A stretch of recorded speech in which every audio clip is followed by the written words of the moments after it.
Suscríbete a nuestro canal Telecentro HN y activa las notificaciones.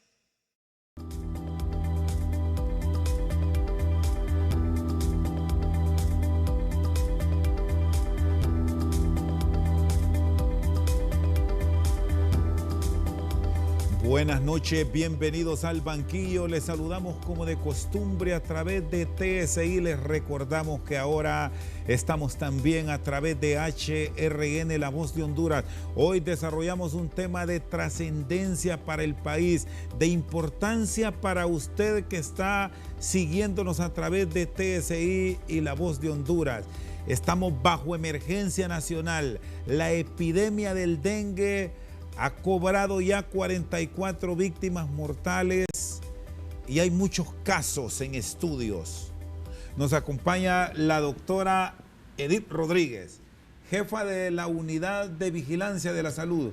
Gracias por estar con nosotros, doctora. Sí, buenas noches, bienvenida. Muchas gracias, Rosendo, por habernos invitado a este programa y poder dar a conocer todo lo que está sucediendo con esta emergencia que estamos presentando toda la población y específicamente lo que son los empleados de la Secretaría de Salud y otros que forman parte del SINAGER, que es el encargado a nivel nacional de declarar una emergencia. ¿Los tomó por sorpresa esta emergencia? ¿No se estaba preparado, doctora Rodríguez, y por eso en apenas 25 semanas epidemiológicas, de acuerdo al calendario que maneja la autoridad sanitaria del país, tenemos ya más de 40 muertos?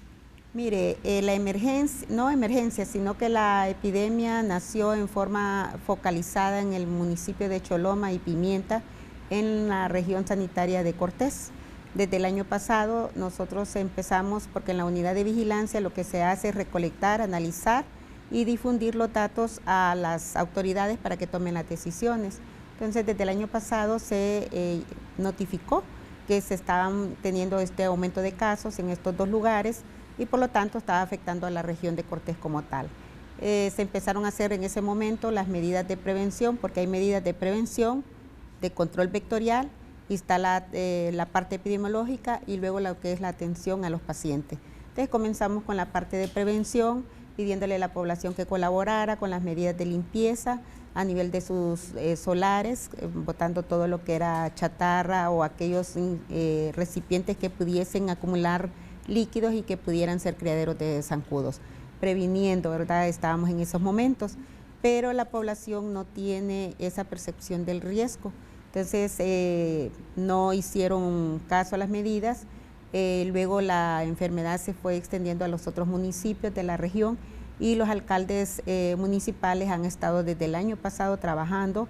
En aquel momento nosotros, la Secretaría de Salud, tenemos sí déficit de recursos humanos, lo que es un técnico en salud ambiental y lo que son los auxiliares de salud ambiental. Estos recursos son muy importantes porque son los que andan en el campo de casa a casa verificando que no hayan criaderos de zancudo.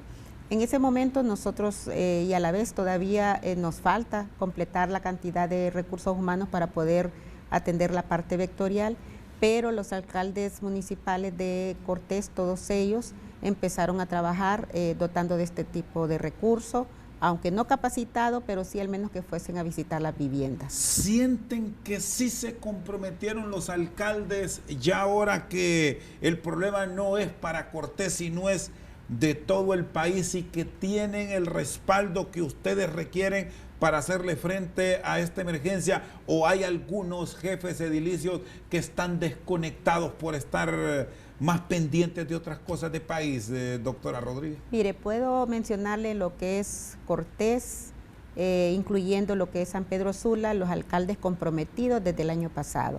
Inclusive San Pedro Sula y lo que fue también Pimienta, declararon emergencia en aquel momento.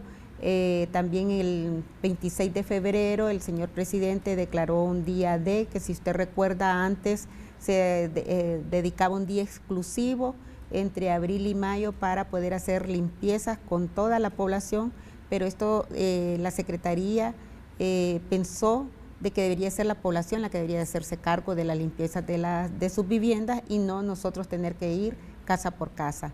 Entonces se dejó que la población se fuera empoderando y fue eso lo que nos dejamos de hacerlo nosotros, pero los alcaldes desde un inicio se incorporaron a esta actividad, contratando personal y luego a través de las mesas intersectoriales que se fueron formando en las otras regiones donde se estaban dando aumentos de casos, como ser en Santa Bárbara, en Progreso y Oro, y teníamos también en Copán, Atlántida y Colón.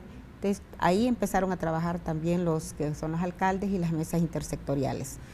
¿Qué resienten de la población como tal? Porque esta es una enfermedad que debemos decir nos está atacando a todos, no respeta edades, religión, posición social y tenemos una exposición constante. Así es. Nosotros lo que resentimos, fíjese que el año pasado, en el mes de mayo hasta el mes de octubre, la Secretaría de Salud, lo que es la unidad de vigilancia, nosotros trabajamos con evidencia científica a través de diferentes investigaciones que hacemos. Entonces trabajamos el año pasado con la ayuda de TEFINEC, que por sus siglas en inglés es una organización a nivel mundial que tiene que ver con los problemas de salud pública y epidemiología. Hicimos un estudio de conocimientos, actitudes y prácticas apoyado con una universidad de Estados Unidos, y las personas, o sea, la población que intervenimos fueron donde USAID había estado trabajando. Resulta que la población sí conoce lo que es la enfermedad del dengue, la del Zika y chikungunya, pero ¿qué pasa? Piensa que no les va a dar a ellos. Saben muy bien cómo comienza la enfermedad, pero dicen, no, pero a mí no me va a dar porque yo tengo mi casa aseada. Aseada, ellos piensan en el sentido de que sí, la casa está bien ordenadita, bien trapeada, limpia su cocina, pero no se fijan que en estos momentos y desde 2 o 3 años atrás, los problemas que estamos teniendo de agua en nuestros municipios, y entonces eso hace que la población tenga que estar acumulando en diferentes recipientes, tanto dentro de la vivienda como fuera de la vivienda. ¿Y han encontrado en todos estos operativos que ahora están desarrollando por la emergencia que vivimos resistencia de ciudadanos que se niegan aún a abrir las puertas para la fumigación, o por el argumento que usted me señala, que tenemos limpio nuestro hogar, lo del vecino no nos importa y ahí puede estar el foco de contaminación? Así es. Mire, la población, nosotros estamos diciendo, casa que no nos dejan entrar es casa que probablemente nosotros lo contabilizamos como positivo por un criadero de zancudos. Tienen razón hasta cierta parte en el hecho de tener temor de dejar pasar a su vivienda por asuntos de la inseguridad en que tenemos en el país, pero el personal va debidamente identificado.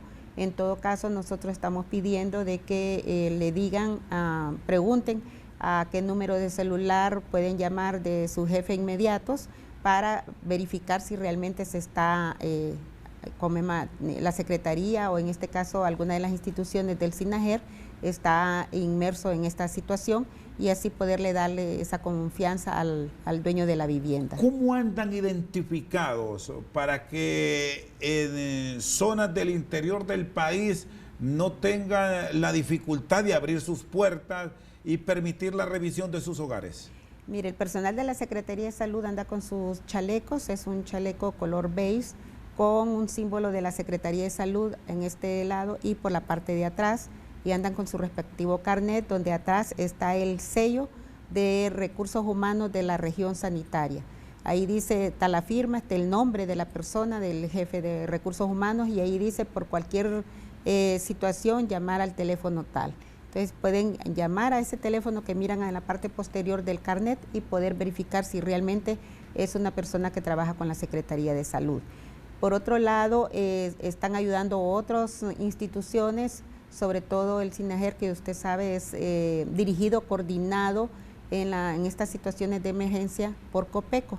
Y COPECO tiene sus colores estandarizados, que es el color anaranjado que ellos se colocan en sus chalecos y sus letras de COPECO. También nosotros nos está apoyando lo que es la Organización Panamericana de la Salud, OPS, de acá de Honduras. Sus chalecos son colores azules y sus letras en sus siglas de OPS. Doctora Rodríguez, hasta ahora, ¿cuál es el lugar donde más dificultades han encontrado en el marco de esta emergencia que se vive? para poder ingresar a los hogares. Para poder atender, guiar, orientar. Tenemos, bueno, hay varias zonas en Choloma que son de difícil acceso por la inseguridad que existe. También en Villanueva, Tegucigalpa tiene varias zonas que son de difícil acceso. Entonces, ¿qué es lo que hemos estado haciendo? Tenemos guías de familia, colaboradores voluntarios que viven en estas zonas, los patronatos, y entonces hacemos contacto con ellos. Ellos solicitan permiso, por decirlo así, al grupo que comandan, perdón la palabra, tal vez que estoy usando no sea la correcta, pero en esa zona entonces ya acceden a dar el permiso, pero nos dicen de tal hora a tal hora. Entonces, si nos dicen de 10 de la mañana a 2 de la tarde, ese es el periodo que tenemos que entrar y con la misma tenemos que salir. ¿Y la zona donde han descubierto ustedes el más alto riesgo por contagios de la enfermedad, ahora mismo cuál es? Me había dicho en un principio que tenía la emergencia desde el año pasado en Choloma y Pimienta. Pimienta. Ahora tenemos todos los municipios que son de Cortés, incluyendo San Pedro Sula. Todo Cortés está en rojo. Cortés. Sí, tenemos el Progreso, que es de Lloro, y tenemos algunos municipios de Santa Bárbara, no todos. Luego en Olancho tenemos lo que es Juticalpa, Catacamas, y en lo que el Paraíso nos han mencionado, está Morosolí, tenemos también el mismo Danlí, en el Paraíso, y otros municipios que, a pesar de que son pocos los casos, pero con un caso que tengamos nosotros ahí ya, y llega un zancudo de Aedes y me pica, ya ese se encarga de transmitir la enfermedad a otras personas, sobre todo el grupo familiar, y luego el zancudo, recordemos que vuela a entre 100 y 200 metros, entonces puede pasar de una casa a otra cuando las casas son continuas. Y luego también el número de personas que habitan en una vivienda, esto permite que, como dicen la población comúnmente, vayan cayendo uno tras otro con la enfermedad. Ahora, el dengue, este nuevo serotipo que nos ha afectado, solo se transmite por la picadura de zancudo. Sí, miren, nosotros el virus del dengue son 4. El virus del dengue 1, virus del dengue 2, virus del dengue 3 y virus del dengue 4. ¿El que preocupa el que cuál está es? ahorita en este momento circulando en nuestra población, que ha presentado según las tomas de serología de sangre, es el tipo de dengue 2. Es el que más está afectando, lo hemos encontrado en las personas, sobre todo en los niños menores de 15 años. Es el que tenemos, el que anda en la Aedes. Recuerde que el zancudo solo es un transmisor. Chupa la sangre de una persona que está con la enfermedad del dengue, va a picar a otra y se le transmite a través de la glándula salivar que tiene el zancudo y se la transmite a otra persona que va a picar. Quien pica, que es hematófago, o sea que se alimenta de sangre, es la hembra. El macho no, el macho se alimenta de la parte de hierbas. La hembra es la que tiene la capacidad de colocar más de 1.200 huevos en una sola puesta. El zancudo puede durar de 7 a 12 días, entonces imagina usted cuántos huevos está poniendo diarios. Y además tiene fotofobia. ¿Qué significa eso? Que la claridad del día le molesta al zancudo adulto. Entonces por eso busca la noche y busca lugares oscuros para esconderse. Entonces, ya a partir de las 5 de la tarde, si en la casa o del vecino tiene criaderos, salen los zancudos adultos, entonces uno va a sentir que le pican las piernas de la cintura hacia abajo, es donde más buscan porque es lo que está más en contacto de los lugares oscuros. Pueden salir debajo de las sillas, debajo hasta de la cama, pueden salir estos. Entonces, eso permite de que nosotras a la hora de hacer lo que son las fumigaciones que la gente tanto pide y dice, a mí no me han venido a fumigar acá, se fumiga donde se han encontrado criaderos, porque sabemos que posteriormente viene el zancudo, y entonces luego al zancudo adulto es el que se fumiga y por eso se busca a las horas de la mañana, entre 5 hasta 9 de la mañana. Después utilizamos las horas que van de 5 de la tarde a 9 o 10 de la noche para poder fumigar en aquellas colonias y barrios donde hemos encontrado personas que han sido afectadas y además que hemos encontrado criaderos de zancudo. Está con nosotros esta noche al banquillo la directora de la Unidad de la Salud en nuestro país, la doctora Edith Rodríguez. Una pausa, en breve continuamos.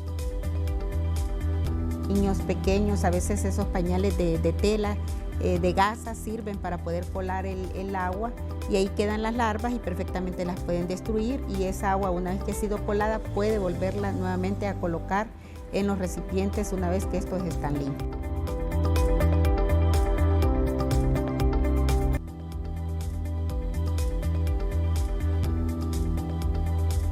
Sigue con nosotros esta noche al banquillo la doctora Edith Rodríguez. Me dijo que hay 4 tipos de dengue. De virus. De virus.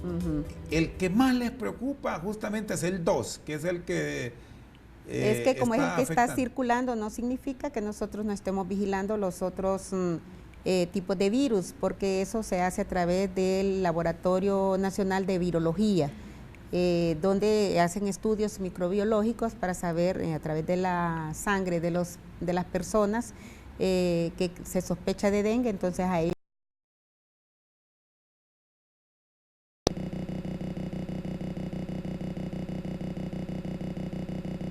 tipo de virus es. Nos preocupan todos los 4, nosotros los vigilamos, pero hemos notado dengue 2. También hemos en algunos lugares es el dengue 2. También en algunos lugares es el virus del dengue 1, pero puedo decirle que el 90% de los casos ha sido virus del dengue 2. De los fallecidos es dengue 2. Dengue 2 hemos tenido, sí. Ha llamado la atención, doctora Rodríguez, que los fallecidos, la mayor parte de ellos son niños. Claro que sí. Son niños, bueno, tenemos el porcentaje en un 76%, podría decirle que son menores de 15 años y el resto del porcentaje son mayores de 15 años. Dentro de estos menores de 15 años tenemos que el 44% son niños de entre 5 y 9 años, son los escolares.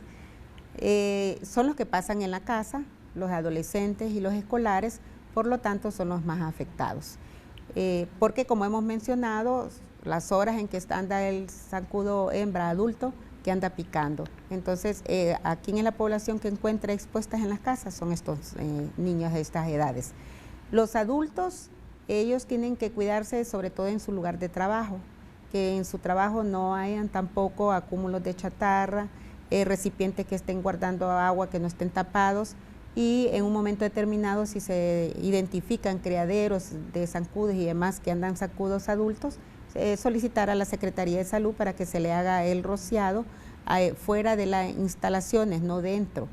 La Secretaría está siguiendo los lineamientos que la Organización Mundial de la Salud nos da, que para poder hacer rociados se hacen 400 metros alrededor de los lugares donde hay personas, acúmulos de personas, por ejemplo los hospitales. Nosotros no nos podemos dar el lujo de sacar todos los pacientes de un hospital para poder hacer esa fumigación dentro. Si entonces lo que ahí se hace son medidas de prevención, limpieza, fumigar 400 metros alrededor. ¿Y han descubierto, doctora Rodríguez, si efectivamente los insumos que se están utilizando mata este zancudo? Porque hemos escuchado ya quejas de la población que hay sitios donde este zancudo no sabemos si es el que transmite justamente este tipo de virus, se volvió resistente, porque debemos decir que hay variedad de zancudos. Exactamente, eso debemos de tener, la población debe estar clara que no todos los zancudos que hay en nuestros jardines o en nuestras casas, no todos son Aedes. Y entonces el insecticida que se utiliza, que es el que va en las pilas, es un larvicida, que es orgánico, no causa ningún daño a la población, y el otro mito que le encanta a la gente, ese sí es químico, pero va dirigido para el mismo zancudo adulto, pero para el Aedes, no puede matarle inclusive hasta cucarachas, otros insectos, pero no le va a hacer nada a los otros zancudos. Hay unos mosquitos pequeñitos que le hacen a uno en un momentito, le dan una picada y uno no aguanta después esa picazón. Tenemos otros tipos de zancudos, pero esos no causan la enfermedad del dengue, que la transmiten, sino que es el Aedes. En diferentes medios televisivos, aún en los periódicos, han estado sacando la imagen del Aedes, grande, de patas largas y además tiene unas rayitas, que eso es lo que lo identifica de los otros zancudos. Por lo tanto, no le va a matar. La gente dice, en mi casa tengo un montón de zancudos, no vienen a fumigarme de la casa.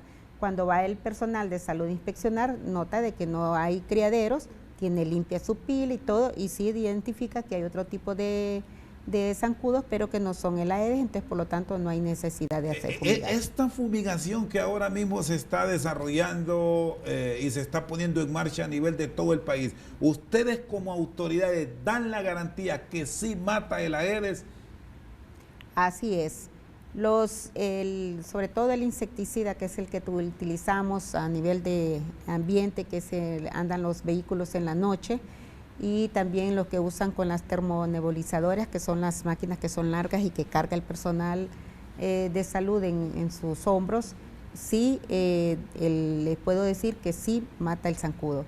Tenemos que aún, se han hecho estudios porque nosotros tenemos laboratorios de entomología, tenemos 15 a nivel nacional y nuestros entomólogos, es decir, los técnicos en salud ambiental que han sido capacitados en entomología, precisamente hace 2 semanas se terminó un diplomado en entomología dado por expertos que OPS trajo de otros países, especialistas en entomología, brindaron esa capacitación por 6 meses, donde ellos puedan hacer estudios a nivel de estos laboratorios para poder identificar si un insecticida tiene eficacia y causa una mortalidad arriba del 80%. ¿Y estos otros sistemas, doctora, son realmente válidos seguirles aplicando? Lo que conocemos aquí popularmente como la famosa untadita o la utilización del jabón con un poco de agua y ponerlo sobre todo en las pilas, en recipientes donde se guarda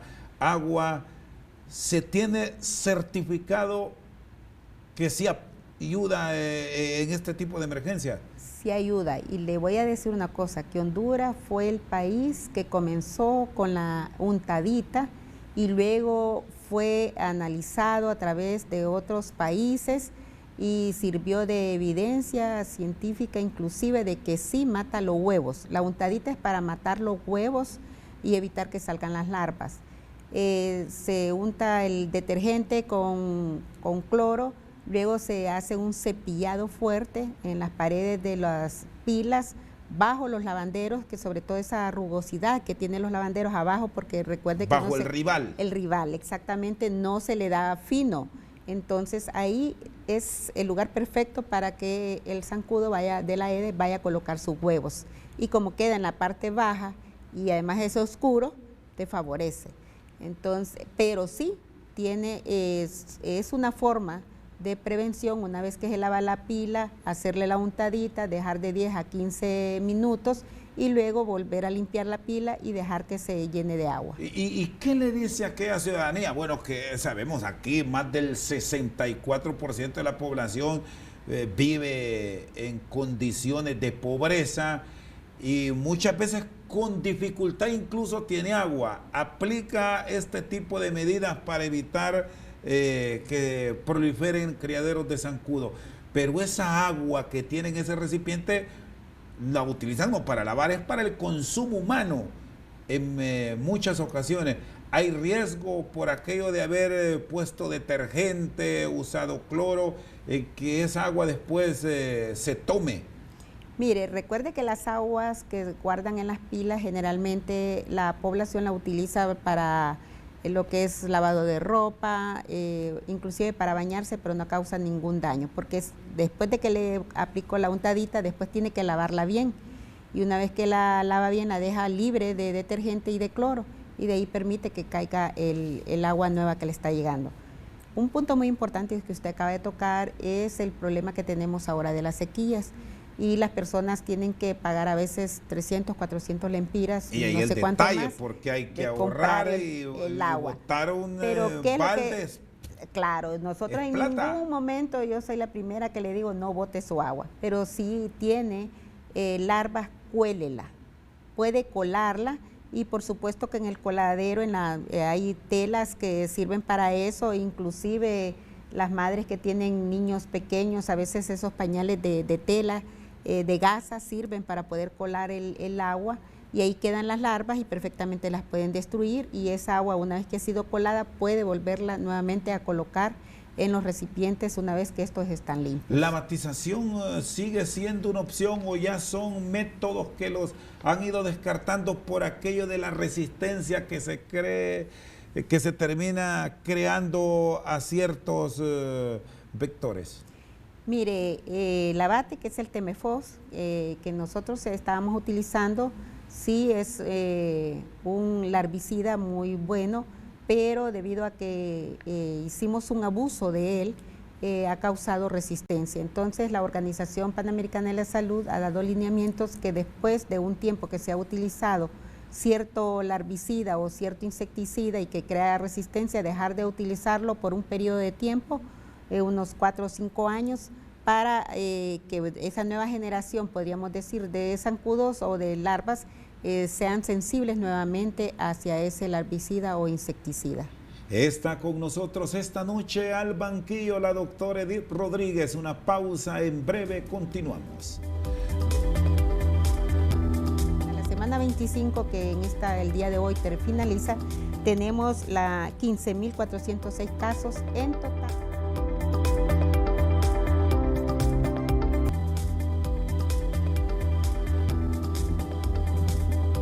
Sigue con nosotros esta noche al banquillo la doctora Edith Rodríguez. ¿Sirven los repelentes o también ya este zancudo en ese proceso de mutación se volvió resistente?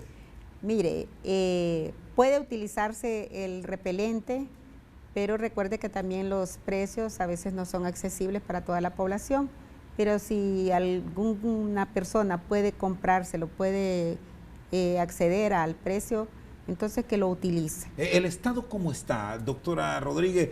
¿Qué capacidad económica tiene? Porque bajo la situación actual que vivimos habrá que echar mano de mucha plata para enfrentar una enfermedad que está matando a la población. Exactamente, es una de las cuestiones cuando se declara la emergencia.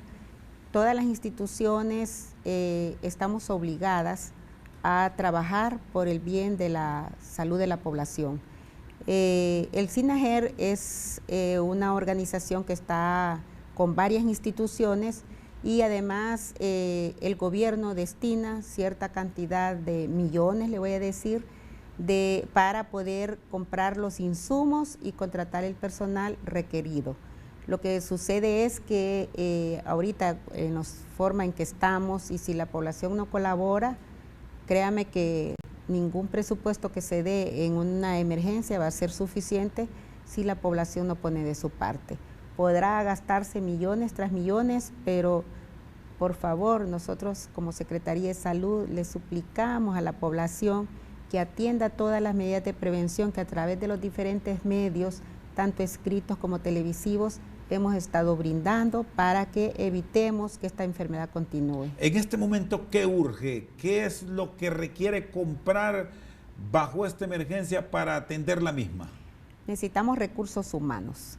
Ya como se han hecho estimaciones, por ejemplo, un técnico en salud ambiental necesitamos 1 por cada 3.000 viviendas, y por cada técnico en salud ambiental necesitamos un auxiliar de salud ambiental, porque una persona, un auxiliar de salud ambiental, puede ir revisando y además rociando 20 casas por el peso de la máquina.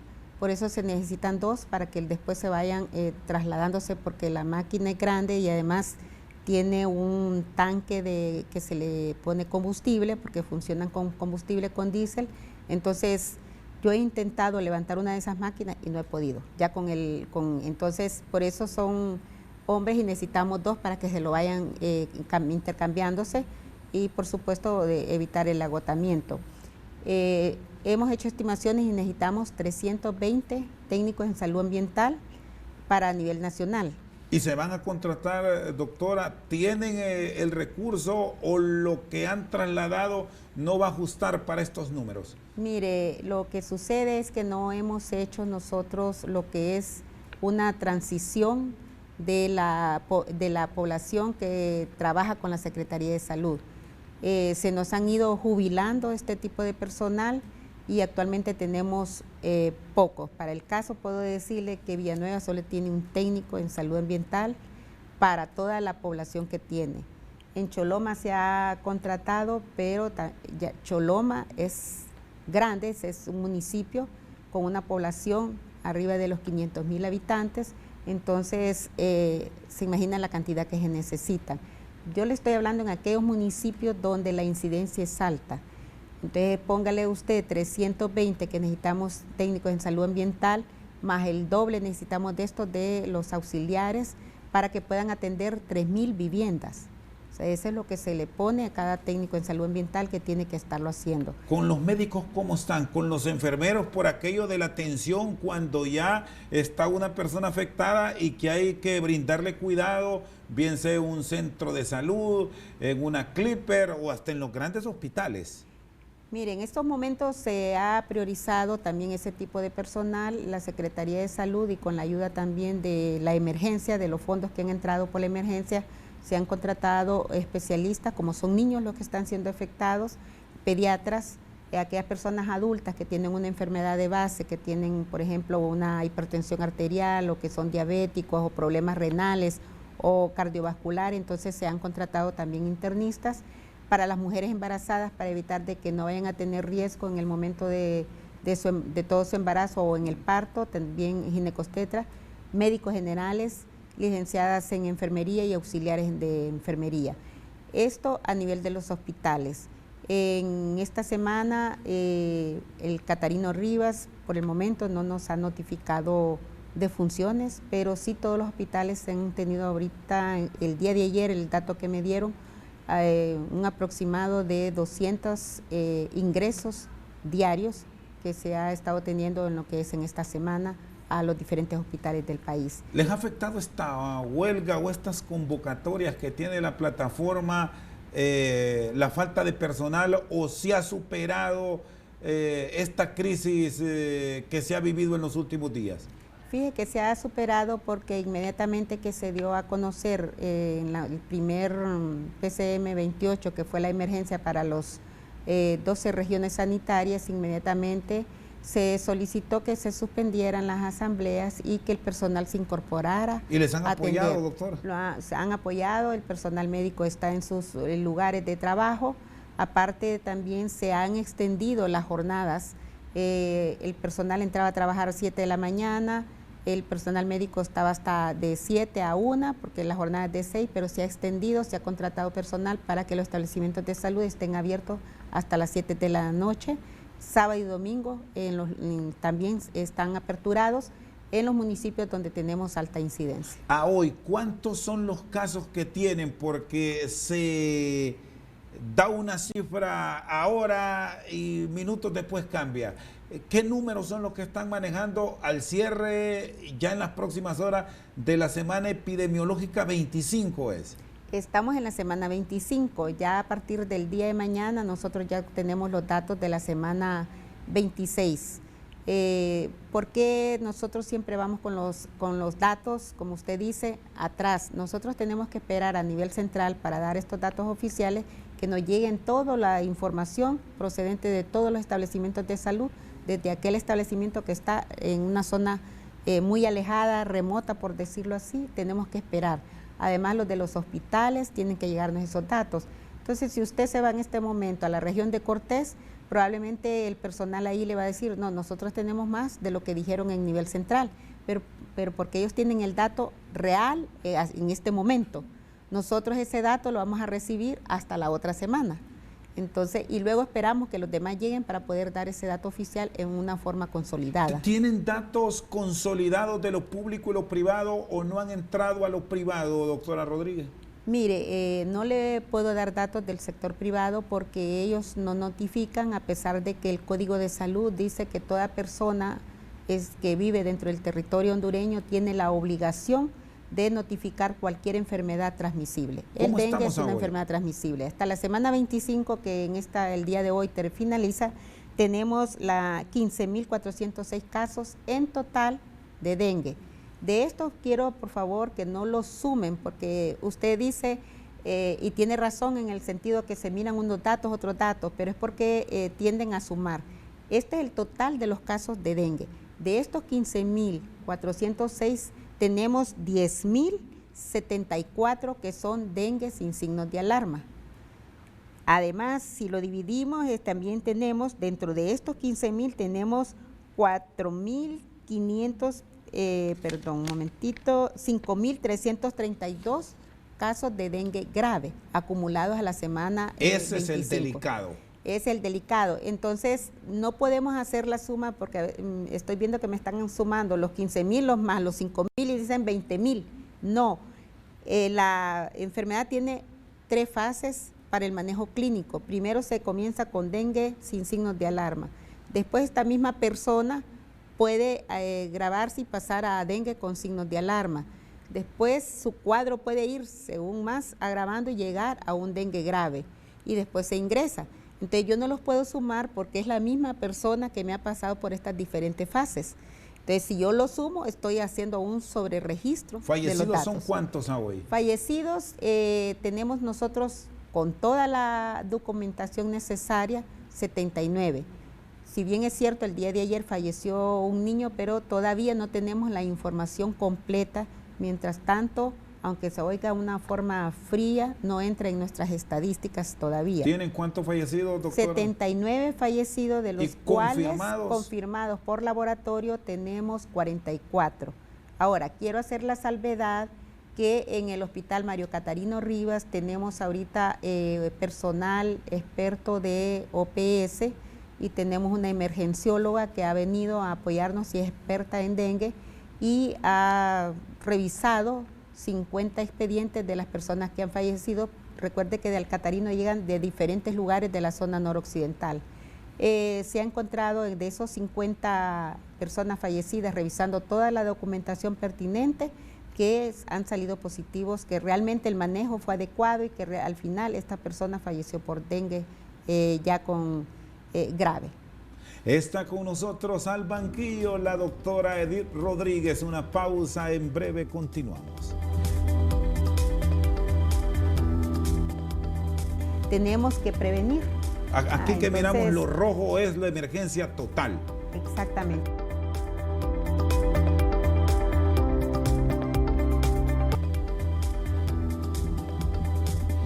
Sigue con nosotros esta noche al banquillo la doctora Edith Rodríguez. 25 semanas ya medidas.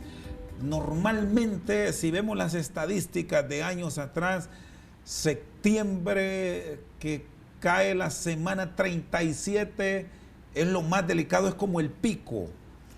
Así es, nosotros debemos de aprovechar todavía que no hemos entrado a un invierno completo, como es ya en septiembre, octubre, que empiezan las lluvias. Todavía tenemos el mes de julio y agosto para hacer todas las medidas de intervención pertinentes, siempre y cuando contemos con la ayuda de la población.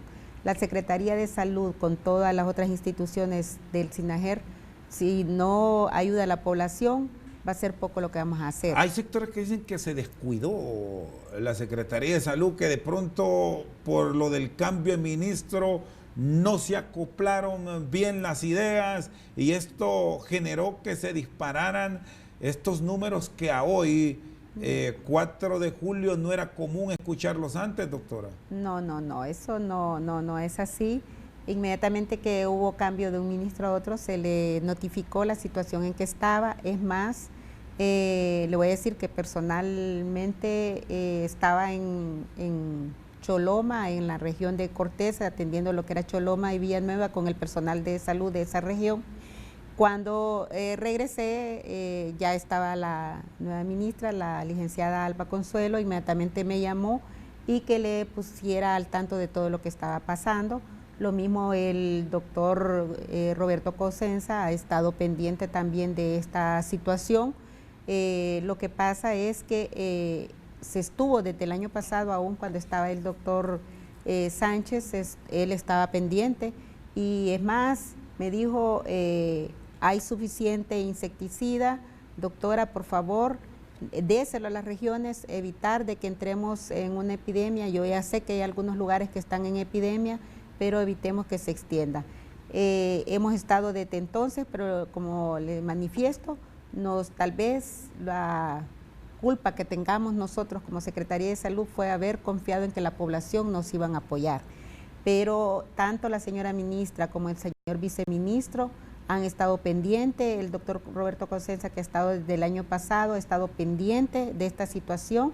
Él ha estado siempre, doctor Edith, pidiéndome datos, llamándome a cualquier hora, porque mi obligación es brindarle los datos para que ellos tomen las decisiones pertinentes. ¿Qué cuidado van a tener, doctora? Porque esto siempre genera algún grado de incertidumbre, las compras de emergencias, para que no se vaya a dar el señalamiento, considerando la situación que vivimos, que habrá que hacer intervenciones puntuales en algunas zonas y llevar el insumo no para más tarde, es para ahorita.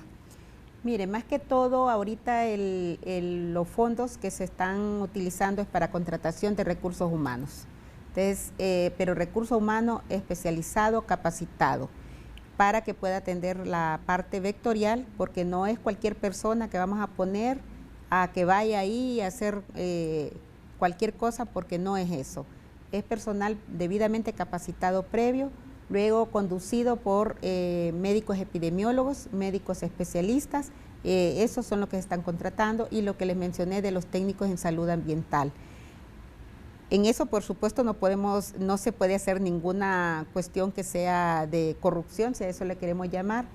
Por otra parte, antes de entrar a la emergencia, se dotó de medicamentos a través del fideicomiso, se obtuvieron los medicamentos que se dotaron.